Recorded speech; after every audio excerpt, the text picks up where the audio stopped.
Presenter Ruben Onsu bakal melaksanakan ibadah umrah pada akhir Agustus mendatang. Rencananya, Ruben Onsu akan berangkat ke Tanah Suci pada 28 Agustus mendatang.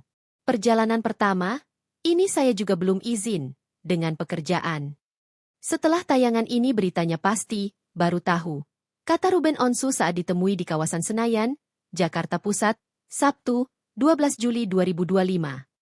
Rencananya, Ruben Onsu akan berada di Tanah Suci selama 10 hari. Ia pun mengungkap beberapa persiapannya jelang perjalanan ibadah tersebut.